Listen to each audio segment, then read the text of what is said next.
Okay, so we're going to start over. My apologies. We talked about this. I think everybody heard this part about the purpose of exploring emotion. And I mentioned here that that part of what interested us in this is the, I'm going to try to, see if I can mute everybody else. Let me see if I can mute everybody else one by one. Okay, can you, oh,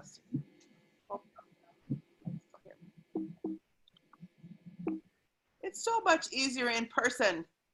Okay, there, now you can see me and hear me. Okay. Greta, does that work? Yes.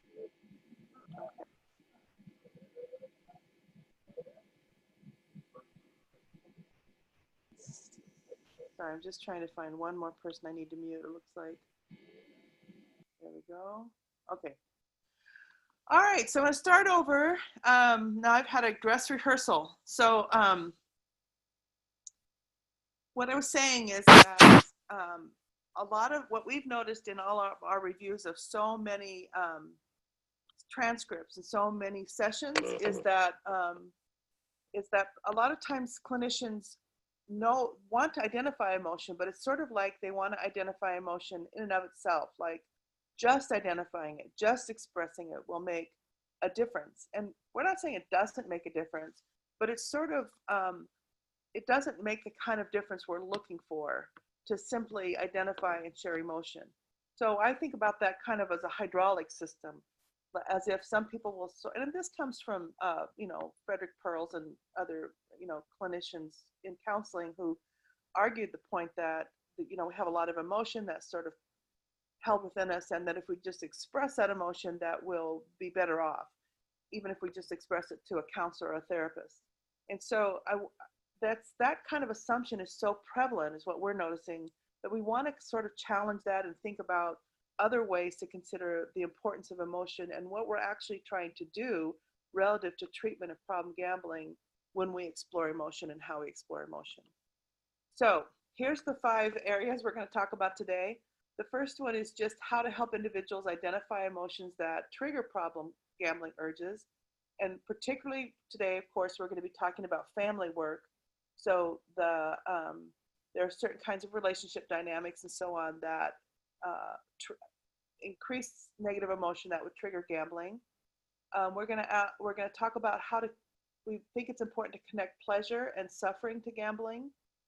That we encourage individuals to communicate feelings directly to family and important others, which is what you had said, Diane, at the beginning. Encourage individuals to attune to feelings of important others and disengage from being overly attuned to others. So sort of how do you attune?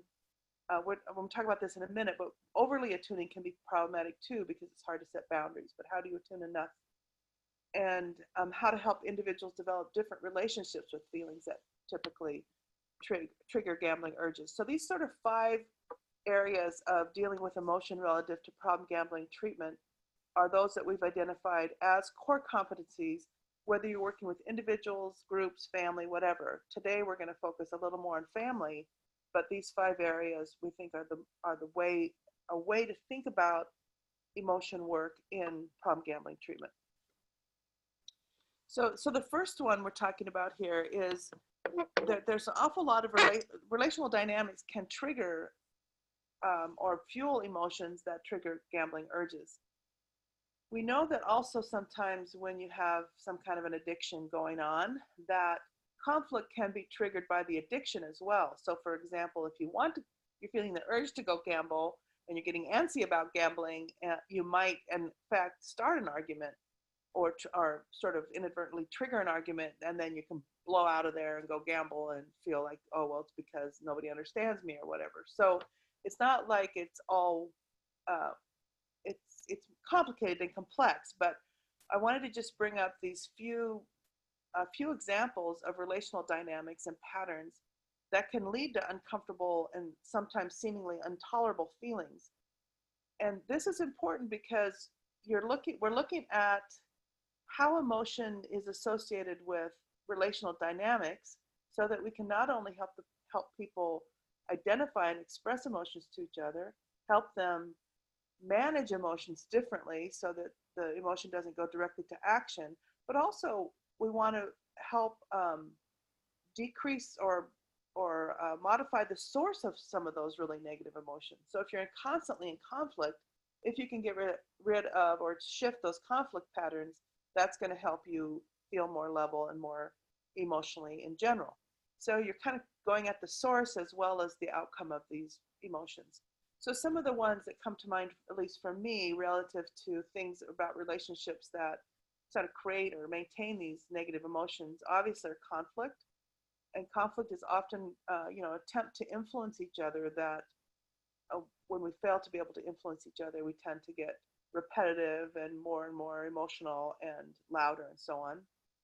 Another one that's really important to tune into that's most often disregarded is looking at the general dynamic of power, which we have talked about in these meetings before, but I just want to put it here that when you're in a one down position, the way in which you experience emotion in that relationship is going to be more negative. And I have another slide on power and emotion, but we want to be thinking about if there's an unequal relationship, chances are that's fueling negative emotions in the relationship. Another example is, especially around problem gambling, is loneliness and isolation. So the more involved you get in the gambling, the more of your time and energy and thought and so on that goes to the addiction or the gambling problem, then the greater likelihood you're going to have a sense of loneliness or isolation. And in fact, eventually, you lose more and more people and you truly are isolated and are out of, losing lots of relationships. Another one, of course, is relationship injuries. And what I'm talking about here are those things that happen in relationships that people go back to over and over again. They tend to be examples of feeling disregarded or dismissed or not cared for. Things like I was in the hospital and you went home and went to sleep when you knew I needed you there. And so it might be something like that, or could be any number of things. But these are sort of those focal points where people go back over and over again and say, but this was an injury that occurred to me that hasn't been resolved. And then, of course, unmet needs. So I'm going to try to unmute us all now, if I can figure out how to do that, just in case anybody wants to add anything here or ask any questions. So I go unmuting everybody. Anybody have any questions or thoughts here you may want to add? Oh, I'm not able to unmute one person.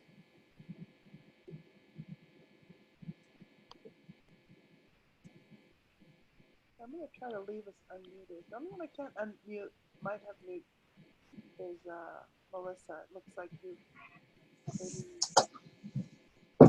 unmuted yourself. I don't know.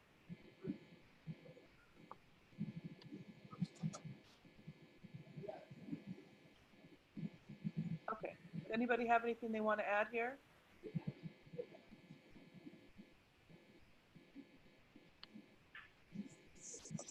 Okay, I'm going to keep going forward then. I'm going to leave it unmuted so you can know I'm not. I can hear that out. Okay, I'm going to mute everybody again just so we can hear. All right. So the next piece we want to talk about, so this one's helping people identify emotions that trigger gambling urges. So when we do this, a lot of times we're doing this pattern, right? We're doing the pattern of thinking, feeling, and doing in family work at least. So we're looking at the pattern of problem gambling, and we're looking at it including all the relationship aspects as well as sort of where the main triggers come. So we might be doing a pattern where we say, well, then we get into a conflict, and then partner one gets angry, partner two gets angry, partner one leaves the house and goes gamble, whatever. We're looking at this whole pattern that happens that sort of triggers the relationship dynamics that trigger the problem gambling. Okay, the second sort of competency that we've been looking at is this idea that you don't want to just make people feel better. So a lot of it, particularly if you notice beginning therapists, counselors, and family therapists tend to go in and they want to help their clients feel better. And so it's not that you don't ever want to help anybody feel better, but it's not necessarily helpful to just empathize with the emotion. For one thing, it's you, the counselor, who's understanding and empathizing. So it doesn't necessarily mean there'll be any greater understanding or relational connection if you don't, help people understand each other, which again kind of goes to your point, Diane. Um, but we also want to be able to not over soothe the emotions and the ramifications of gambling. So obviously we want to attune to people. We have to do that as therapists, or nothing works. Of course, we're going to be empathetic. I mean, those go as absolute baseline requirements of how we do any kind of work. Um, but understanding, again, is not in and of itself necessarily going to create any change. In fact, over understanding and over empathizing and over soothing and not challenging can, I believe, do quite the opposite. It can help maintain the problem. So it's important to connect the emotions of everybody involved to gambling. And so we want to know a number of things. For one thing, we know that there's a lot of positive emotion and pleasure that comes from gambling for people who do that. So, for example, when there's a lot of emotion and it's sort of, so to speak, negative or difficult, and people find that intolerable or overwhelming, or they use terms like that, a lot of times the time between the emotion and the action is really short, if there's any time at all. So you might feel really hurt, disappointed, angry, or a mix of all those things, a sense of, people often use the term overwhelmed or flooded, and then you immediately go and gamble, and that gives you that relief. It gives you that, that changes your brain chemistry. It gives you the sense of hope, expectancy for something positive, pleasure. You're surrounded maybe by the noise and lights and feel enveloped and cared for. There's all kinds of pleasure that comes from gambling. In fact, if there wasn't pleasure that came from it, it wouldn't ever be a problem. So we want to make sure we understand that, and we acknowledge that with clients. For one thing, it helps when you look at motivational interviewing. There's that sort of pro and con piece. And this is sort of dovetails into that really well.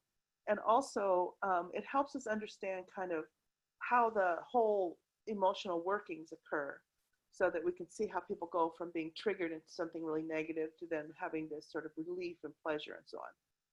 We also, though, want to understand and punctuate and accentuate the suffering that comes from gambling. So the suffering is typically what motivates people to change, right? If you always won or you were always happy, you would be great. You never worry about it. It's the suffering that comes from losing your money, or the feeling of coming down, the conflict that happens, all the negative, the wishing you hadn't engaged in activity. There's so much negative emotion and suffering that comes with gambling for both the person who's gambling and the significant, important others or family. So it's not that we necessarily want to have the family come in and just bombard the person who's been gambling with, their suffering. But it is important that we acknowledge and that we get to this with correct timing. We get to really being honest about the suffering that's associated with problem gambling, and not sugarcoat it, not try to smooth it over. And because that will, of course, for one thing, it creates a sense of just honesty and reality, because so often everybody's suffering around problem gambling is masked by tiptoeing around trying to make things okay, or not wanting to upset the person that's problem gambling. So it can be really important just to disclose that and be honest. And also, it's a great motivator for change for everyone when you acknowledge the suffering. So right here, I'm going to try to unmute us again just to see if there's anything anybody wants to add.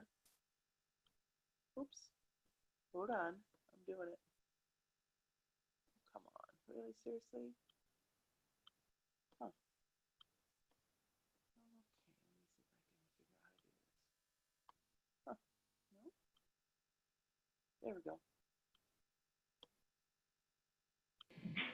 Okay, does anybody want to add anything here, or any thoughts or questions or anything?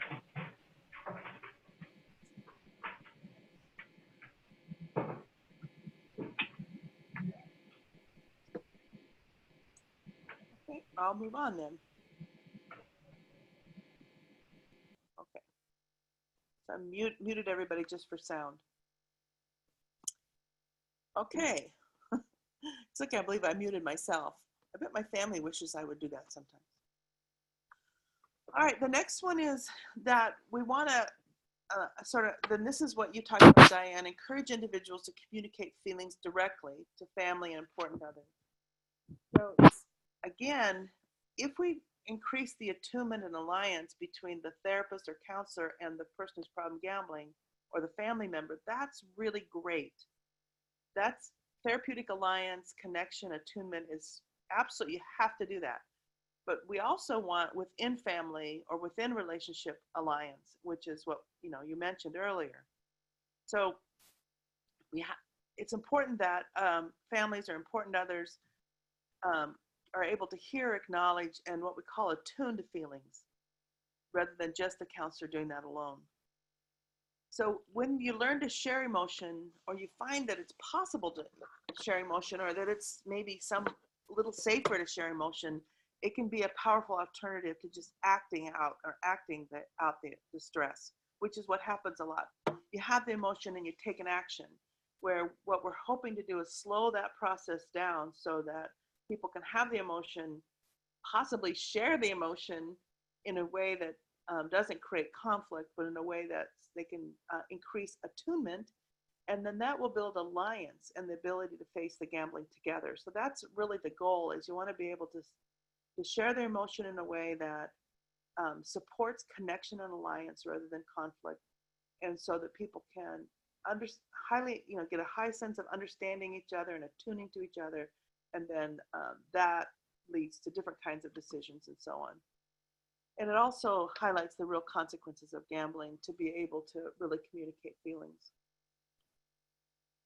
I want to talk a little bit about power and emotion, which, I know I talk about power a lot, and I think some of you have already heard this, but I just wanted to include this because the power dynamics are almost never talked about relative to emotion work in counseling or therapy. And it's, in my mind, super important. So again, those with less power tend to be more emotionally aware of those with more power. So that's complicated when you're dealing with an addiction. So in general, a person who has more power in the relationship, either through their social location, their gender, race, social class, sexual orientation, or freedom to be out in their sexual orientation, or migration status, or legal status, or whatever, if you have more power, the person with less power tends to really attune to you. And so the perfect example of this that everybody can relate to, I think, is thinking about your employer. If your boss was, or your supervisors, to walk in, no matter how comfortable you might be with them or how close or connected you might feel, you're still going to kind of be on your toes a little bit and be aware of how they're thinking, what their next move's going to be, versus maybe if somebody comes in to clean the office while you're there and you're not paying any attention to them whatsoever, because they in many ways have less power than you have, or have very little power to impact your life. So, and you see this all the time relative to gender and traditional gendered relationships, that women tend to be more attuned to men's feelings than men are to women's feelings. So emotional reactions rely in part on those power dynamics. So if you think about, and I think I know some of you have heard me talk about this before, but again, the study of emotion, the sociology of emotion, has been really interesting, and it hasn't really hit the counseling field as you would think it would be informed in the counseling field. But this idea that how you respond emotionally depends in part on the power dynamic. So if for me, it would be the dean, but my boss says to me, Teresa, you're not wearing shoes to work, I might feel embarrassed in a way that I wouldn't feel the same if I'm walking down the hall without my shoes, which I do from time to time. And a student maybe were to come up to me and say, hey, Teresa, you don't have any shoes on. I would feel maybe a little bit embarrassed, but it might be more playful, or it might not have the same impact.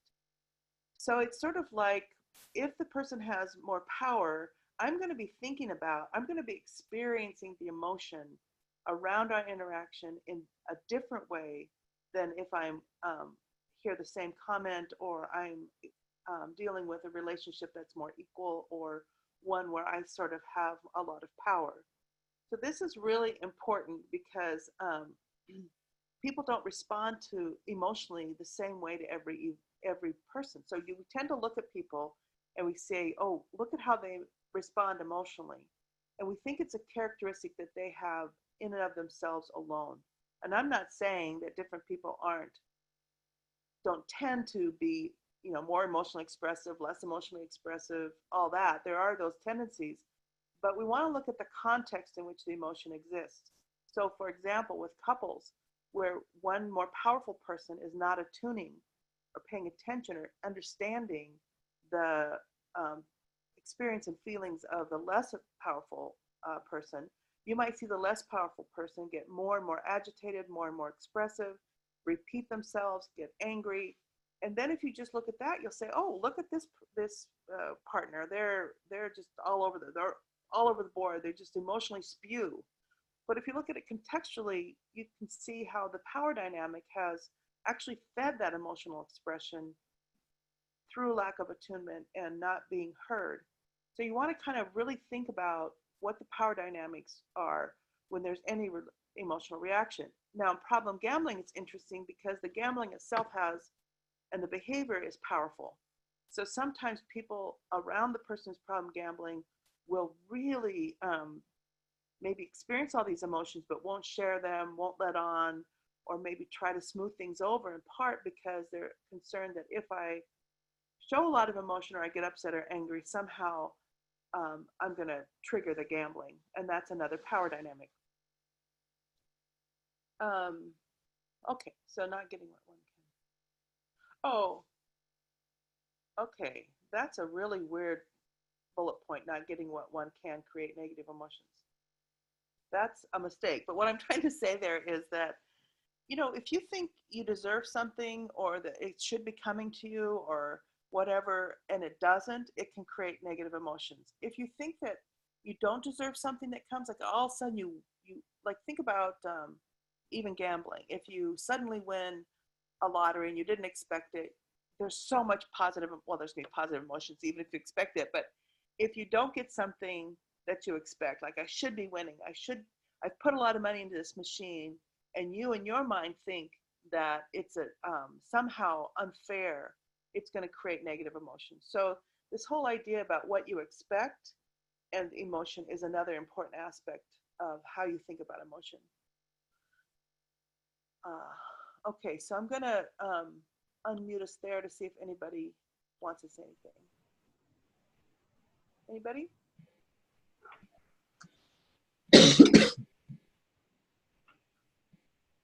Any surprises, reactions?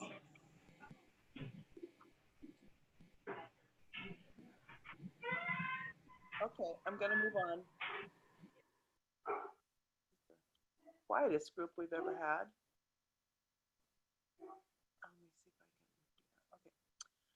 All right, so this is what Diane, you mentioned earlier, which is encouraging individuals to attune to feelings of important others.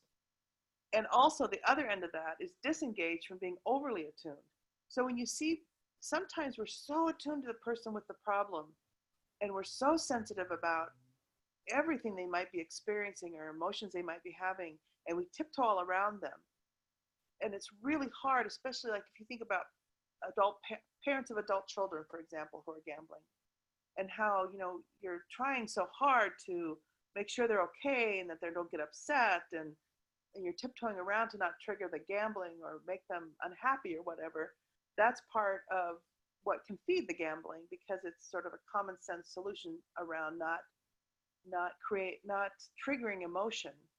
And you want to actually in those situations become a little less attuned, so that you're able to pull back a little bit and allow the person that you care about to suffer, and not be so attuned that you don't want them to ever suffer. And the same thing in return, that people who have been gambling oftentimes over time become very self-centered and become very isolated. And so you'll see people and you think, well, our really are most people who gamble problematically just sort of self-centered people. And one of the things we've talked a lot about is the process of becoming more and more self-centered through gambling. That over time it takes you over more and more, and you become more sort of selfish or self-centered. So it's even more important for a number of reasons. First of all, attuning to other people's feelings will allow you to connect with them. It helps you become less self-centered and centered on the gambling. It allows you to um, understand the suffering that gambling is creating for others, and therefore not only connection but relational accountability is possible then.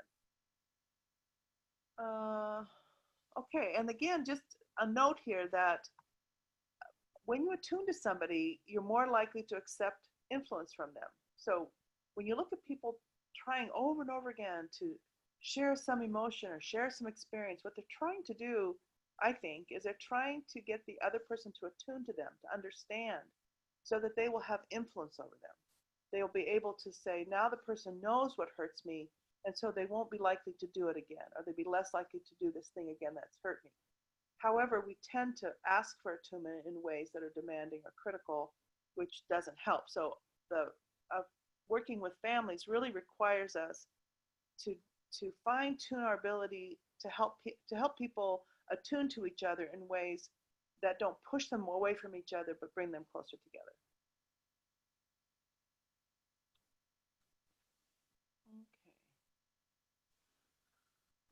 Okay. Then we want to be able to help individuals develop a different kind of relationship with feelings.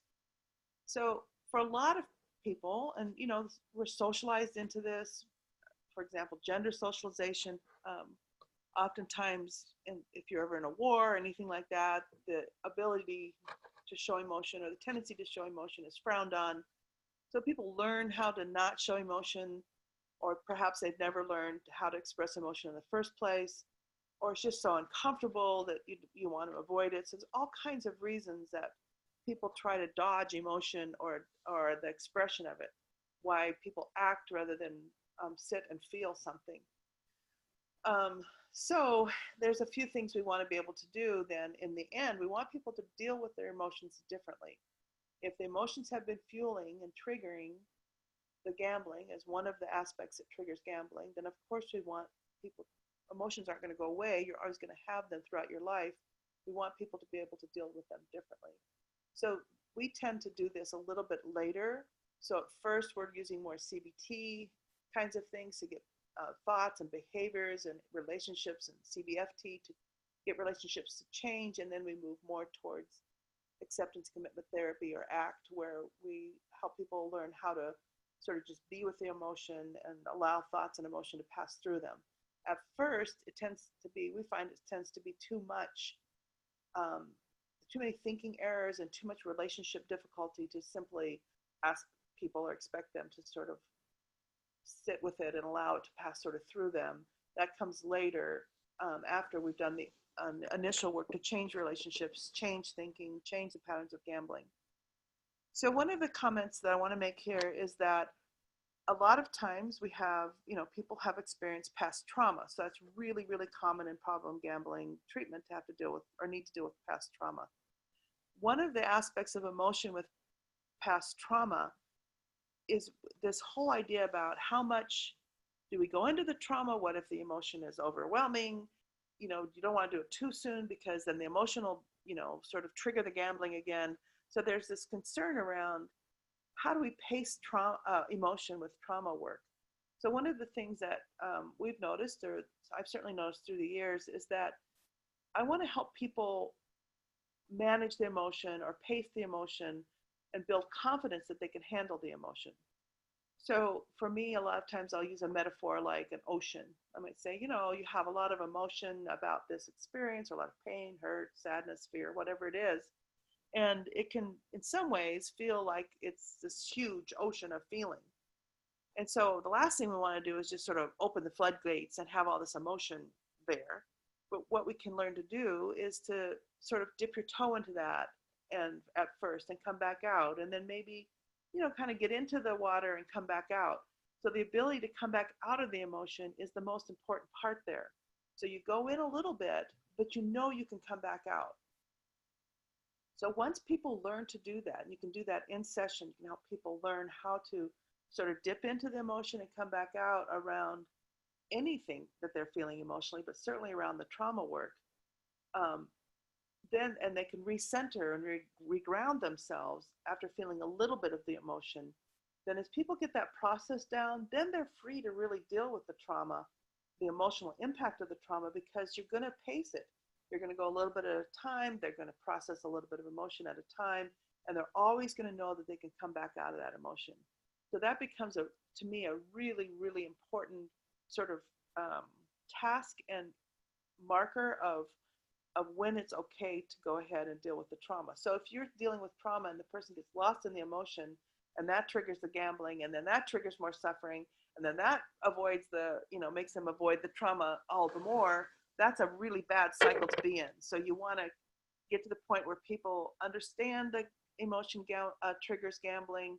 They understand the pattern and dynamic. They've had success around, prolonging the point between and slowing down the point between feeling emotionally flooded or overwhelmed and taking action. They've been able to sort of manage that in a different way, have some success with not gambling at that point. And then as they're dealing with the trauma work, before they actually go in too far into the trauma, they're learning how to sort of process that emotion and allow it to pass through them, and how to sort of do mindfulness and other grounding exercises to sort of bring them back to the present and back to a less emotional place. So again, that's slowing things down when emotion feels intense. And when you're doing that trauma work, not all of those emotions are going to be shared with a partner. In fact, what I tend to do is, depending on what the traumas are, we might do a lot of that processing just with the therapist and the client. And then we might say, okay, out of that, what do you want your partner to know about? So for example, you might say somebody's dealing with past sexual abuse, for example, and they want the freedom to be able to tell the therapist about the experience, have all the focus on them, the therapist be able to help them sort of manage the emotion, build the confidence to step in and out of the emotion, and to deal with maybe pieces of it that they might feel embarrassed or uncomfortable or just not want to share with anybody else. And then as that progresses, the therapist and the client might say, now, what part of this experience do you want to communicate with your family or your partner or your important other? And then you would decide from there, well, I really want to tell them that when I get in these certain situations, I tend to emotionally freeze, or I tend to feel disconnected to my body or whatever. And this is why. And so then you would maybe at that point facilitate a conversation between people where you help the person who's dealing with the trauma say, I need you to know that this trauma happened, and that when we're in a situation and you push me too hard, or you playfully hold me down, or whatever it is, that triggers for me a certain kind of reaction, and I want you to know why and what it's like for me. So that the partner or the important other is helping the recovery from trauma, but not necessarily needing to be involved in every emotional expression. And that helps attunement, so that then when the say a couple is out together or whatever, and something's happening, the person who's dealing with trauma can say that this is one of those times. I'm feeling really uncomfortable. I need to bow out here or something. So eventually, we want to help people learn how to sort of let thoughts, gambling thoughts, emotional moments kind of pass through them, where they can sort of observe them, but not necessarily have to react. And of course, all of that throughout, from beginning on, we engage in mindfulness and grounding exercises. Okay, I think I'm gonna, just to make sure if anybody has anything, I'm gonna unmute everybody. Does anybody have any thoughts or questions about that?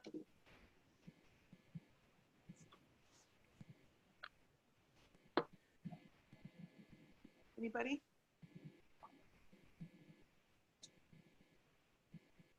Makes sense.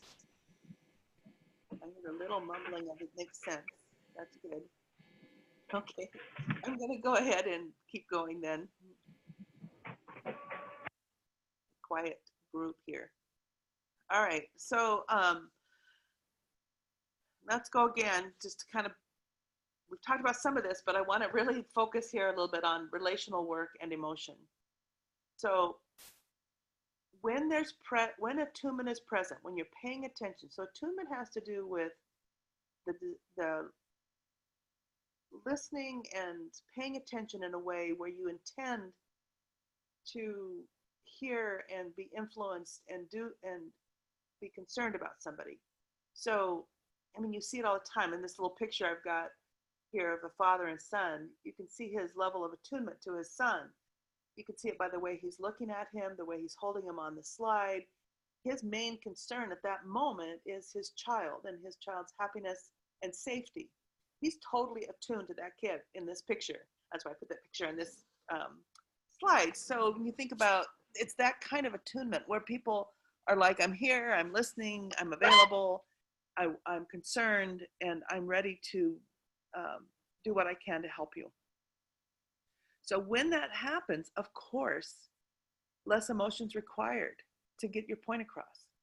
So again, if that's not there, if you say, you know, that really hurt my feelings, and your partner says, oh, not again, that's, everything hurts your feelings. If that's the kind of response you get, that would, I don't know what that would be, anti-attunement. It would be like no attunement, right? In fact, it's pushing, you know, it's pushing out your attempt to be understood. Then you might then go off angry or get more upset and say, I didn't ask you to get mad, I'm telling you this is what I feel. And so then once you get angry, your partner's less likely to be attuned to you. So you want it, this has to be set up in a way where this attunement is there first. And we've talked about that last call when we talked about power and attunement. But as you can see, you don't need to go to the nth length to get your point across or to have some influence in a relationship when your partner is attuned to you. Also, resolving the underlying relational injuries and repetitive problems just encourages more positive emotion. So if you're constantly in conflict and you can't find your way out of conflict, then of course it's going to feed negative emotion and it's going to feed problem gambling. So helping families and couples and partners and important others figure out how are they going to deal with resolving past issues and becoming, you know, have fewer negative repetitive patterns in and of itself is just going to not fuel so much negative emotion. We also know, and this is through research around the world, actually, lots of research demonstrates that equity in relationship promotes more positive satisfaction, and I'm going to say here more positive emotion. I'm not sure that it's directly associated in the research with positive emotion, but it's associated in the research with relational satisfaction. But everything in my work says it also promotes positive emotion. And as I said before, expressing emotion and being understood challenges this automatic behavioral attempt to mask emotion. So again, we're trying to get at that, slowing down the piece between feeling some emotion and acting on it. And that being understood in the middle can actually take the punch out of the desire to act and what fuels the gambling. And of course, like we said before, it increases relational alliance, sorry. So that's really what I have for us today. We have quite a bit of time. This was set up to be a discussion. So I'm going to unmute everybody and see if we can get a discussion going. And if we can't, we'll end early. But let's see if we can get some kind of discussion going. All right, it's up to you all. Do you have anything you want to add or comment on?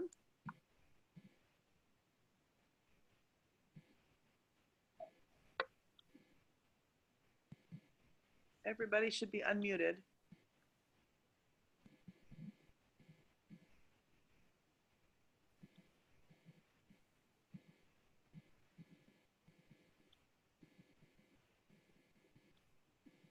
I have one person I'm not able to unmute at my end, and it looks like it's M. Butterfield. I think that's Diane and Melissa. And I think that's because you might be muted on your end. Well, Yeah, there you after go. now. Can you hear now? Yes. I hope you haven't been trying to make comments. I've been unable to unmute you the whole time. I was just going to ask you, what is it that you sort of do yourself personally in session to help people to attune? Like, what do you find as the easiest way to do that, to attune to each other? Right. Well, I think we covered this a little bit last time, but I need to attune to each person myself first. So if I don't attune to each person, they have more trouble attuning to each other. So that means being able to sometimes hear through the negativity or sometimes clients can even be, you can sort of be frustrated with them, especially if they're taking a negative attitude or position with their partner. So I have to see through that and be able to get to what it is that they're really, the positive aspects of what they're attempting to do. So if somebody's really angry at their partner, I want to be able to get attuned to what they're after. Is it, maybe relationships are important to you, or this relationship is important to you, or I hear you really wanting this relationship to work or to be different. So I'm trying to attune to what it is that they're experiencing, even if they're in a position where they seem sort of impossible. So once you're able to attune to each person, then I'm going to help them attune to each other very carefully. Like I might say, so this is what's really important to you. It's important to you that this relationship is successful or whatever. Then I might say, I want you to be able to share that with your partner. And so then I might say, and I'm going to help you do that. Then I would turn to the partner and say, for the next minute or two, next little time here, what I want you to do is just try to really be open and listen, even if you disagree. So, this is pretty typical for family therapists, right? And so then I might go back to the first person and say, now could you tell your partner what you told me about this relationship being important to you? And then if the partner starts out with, well, you know this, I've told you, of course it's important to me. I'll say, hold on, let's back up a little bit. I think that's probably very likely going to be something that your partner can really hear and understand from you. Let's try to say it a different way. Then I might work with that person for a minute or two to talk about, well, how else could you say that? And even if it's in front of the partner, I'm still saying, how do you think you could say that your partner could really hear you and understand you? And then we come to a different way of talking. And then I go back, so I do a lot of coaching. So in my own practice, I think I might have told you this before, but I had a chair with wheels on it so that I could actually wheel from partner to partner quickly to be able to kind of coach one partner and then coach the other. And so then I might go to the person who's getting the message and saying, before you respond, can you tell me what that was like for you? And they might say, well, I don't agree with that, blah, blah, blah. So then I'm going to say, okay, so that's your, one experience you have is that you want to disagree with it. What do you think that your partner was trying to tell you that they really wanted you to understand? And I'm going to go back and forth like that until I get that sense of attunement. Now, if you look at those enactments, which we know those are relational enactments, right? We're trying to get people to talk directly to each other. If you look at that across the spectrum, and there's an article that I've shared before that talks about sort of different stages of enactment, but at the stage where people are very minimally attuned, they don't have much attunement at all, you would probably be more likely to coach. You want to really be involved in there and get people to stay and think differently, understand themselves, understand each other differently. It's slow, methodical, all the way to the point where they're highly attuned to each other and very receptive, where you don't do anything except that you turn to your partner and talk. And they just sort of naturally do that even when not prompted, and they seem to understand each other. So in between there, when conflict gets high, you take over again, and you become more active. And when conflict is low, you kind of let the reins out and let them without your intervention. Oops, we're having a lot of background noise. I don't know where that's from. Sorry, everybody. Anyway, so that, I don't know if that answers your question, Brian. Yeah, that was helpful. Thanks.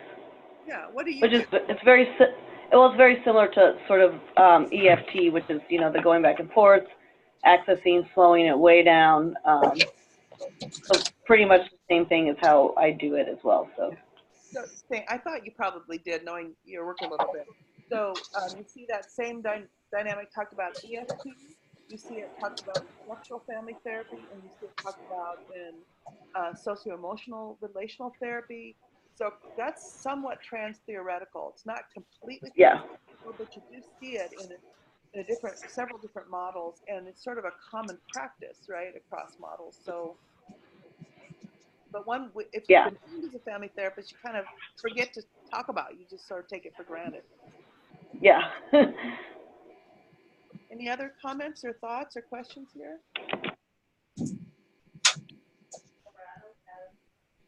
Anything different or new that you hadn't thought about before that you want to just comment on?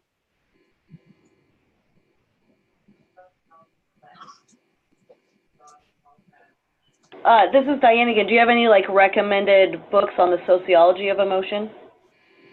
No, but I do have some articles, and if you look in, let's see, we use it a lot in our recent book. You don't have that probably though, right? Uh-uh. So let me get that to you. I know we're meeting to do the multifamily group in a couple weeks, and so let me get that to you. And I don't know if others are interested in that, but basically I dug through the literature on critical sociology and emotion, the things I was working on, and found a lot about that. So I'll send you, bring either the chapter that we wrote on this or an article, and just send it to you when I see you. Okay, perfect. Anybody else? Thank you. You're welcome. And Diane, if you don't mind, would you send me a little reminder a couple days before our meeting? Yes, no problem. Just in case, because just in case. I don't want to forget. All right, anybody else have any thoughts or comments or questions?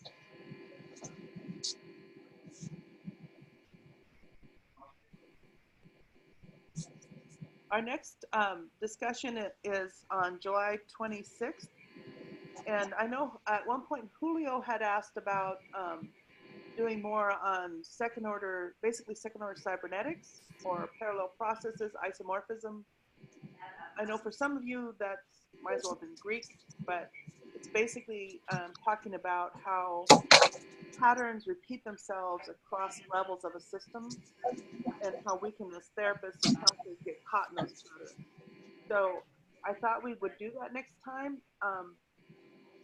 but depending on what people want, does that sound okay?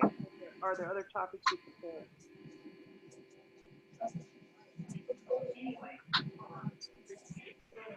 Thank you very much, Mark. Nobody? No preferred topics? Yes, indeed, I guess you do. Your March stuff. I know people have multiple things going on. All right, so, oops. Wow, what am I doing here? Screen sharing has stopped. Okay. So now we should just have each other on viewing.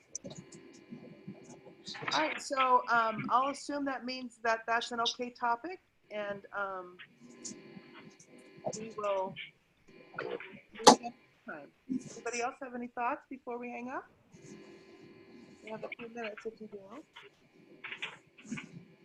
I think we're planning on doing these just through the end of this year, so we'll have an regular family therapy call in July, and another one I think in October. We have another advanced call in September and one in November.